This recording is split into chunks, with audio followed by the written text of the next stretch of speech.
Ok, c'est bon. Alors, dans cet exercice, on va voir le principe d'une pompe. Donc l'idée, vous avez un premier compartiment à gauche ici qui contient un gaz, un deuxième compartiment à droite ici qui contient un gaz, et on va se servir de deux soupapes qui sont représentées ici et ici pour transférer le gaz du premier compartiment vers le deuxième. Alors comment ça marche? Vous, avec votre main, vous allez actionner un piston qui est ici.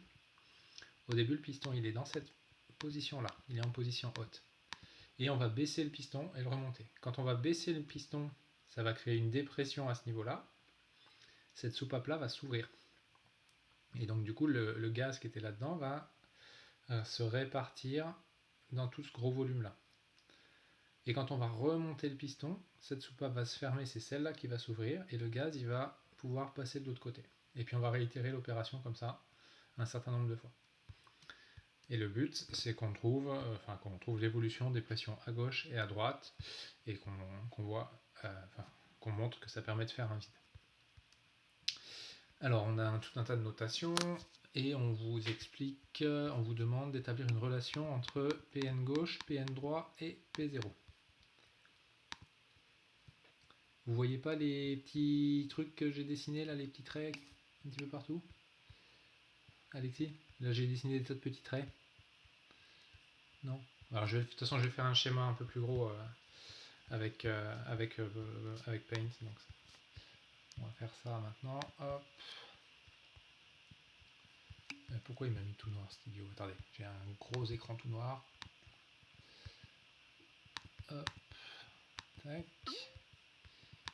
Alexis, je vais faire un dessin, donc ça évitera que vous ayez un truc qui frise. Si j'arrive à lancer mon dessin, parce que là il me fait des tas de trucs tout noirs.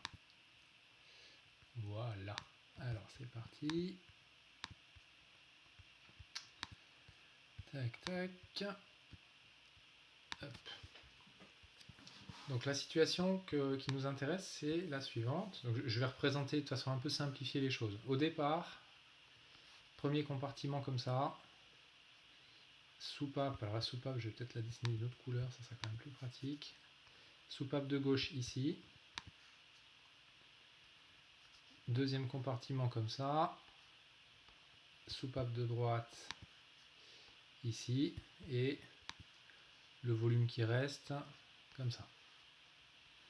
Ça, c'est l'état initial. D'accord? Initialement, vous avez une quantité de matière petit n ici, petit n ici. Ça, si je suis les notations du sujet. Non, c'est même pas noté la quantité de matière petit n. Alors, on va lui donner un nom. Hop. Je vais l'appeler petit n0 ici et petit n0. J'ai le même volume V ici et ici. D'accord? Et la température est donc dans tout l'exercice, la température c'est la même tout le temps. Et elle a un nom, elle s'appelle pas, elle s'appelle T0.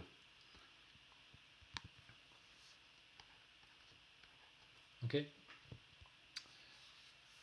On va faire toutes les opérations. Et à la fin, donc on va faire plein d'allers-retours. À la première opération qu'on fait, alors je vous réexplique les allers-retours, sachant que ça ne sert pas pour la question 1, ça sert que pour la question 2. Au tout début, la soupape qui est ici, donc cette soupape-là, elle est fermée. D'accord? Cette soupape-là, elle est fermée aussi. Les deux soupapes sont fermées. Ici, on fait une descente. Donc, descente du piston. Qu'est-ce qui se passe à la descente? Hop. La soupape qui était à gauche s'ouvre. Donc, je la représente comme ça pour montrer qu'elle est ouverte. Et la soupape qui est à droite reste fermée. Donc, si je finis mon dessin, ça va faire un truc qui ressemble à ça. Ok? Pourquoi? Parce que en fait, quand vous faites une descente ici du petit volume, au début le petit volume là il vaut 0.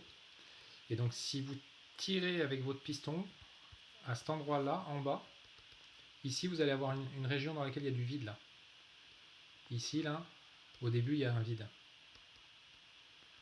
Alors qu'ici, il y a du gaz. Donc il y a un déséquilibre de pression entre le haut et le bas. Et du coup, le gaz, il va pousser.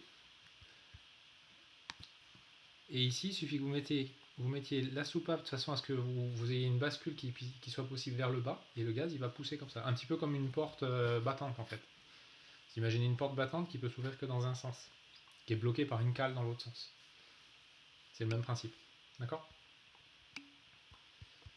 Mais c'est quoi sur le schéma le cylindre de volume petit v? Alors voilà, donc en fait, vous descendez le cylindre. Donc ça, c'est vous qui faites ça en tirant avec votre main. Et sauf que votre cylindre, il ne peut pas descendre jusqu'à l'infini. Donc il s'arrête à un endroit sur une butée. D'accord ? Et le moment où vous atteignez la butée, c'est le moment... Alors du coup, je vais améliorer un peu le truc là. Donc ça, on enlève. C'est pas très propre.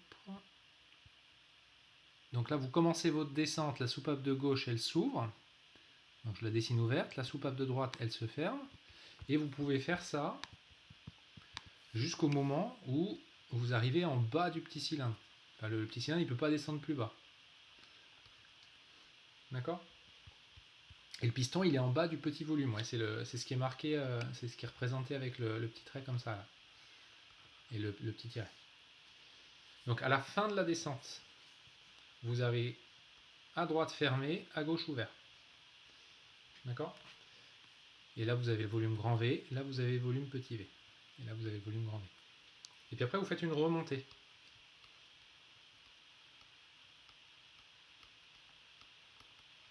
Qu'est-ce qui va se passer à la remontée ? Ça va être le contraire.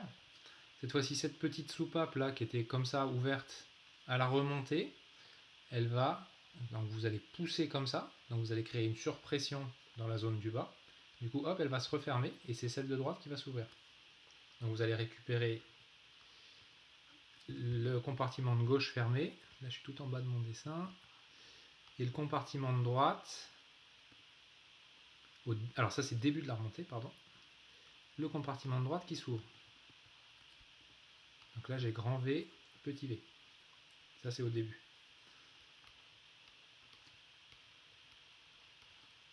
Et à la fin de la remontée, vous arrivez à quoi ?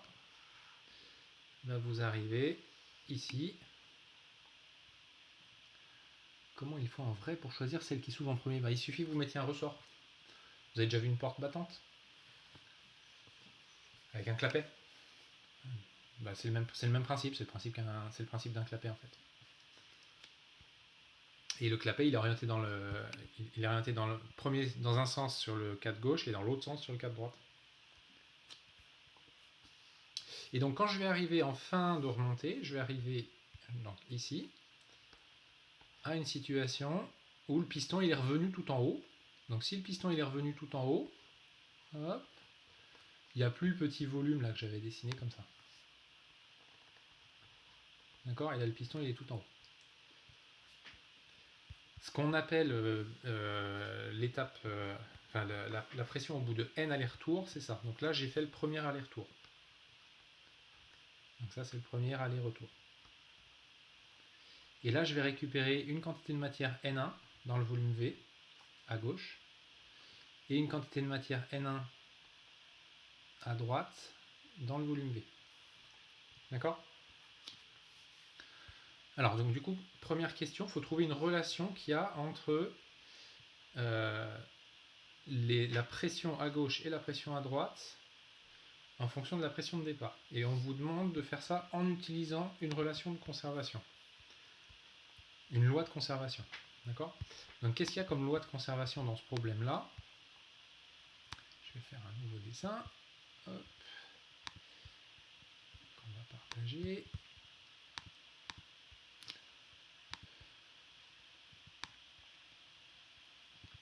Mince, je fais une bêtise. Je recommence. J'ai fait bugger le truc. Attendez. Tac.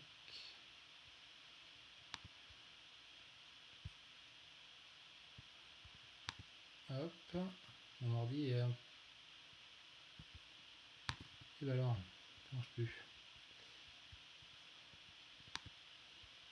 Je recommence, partager.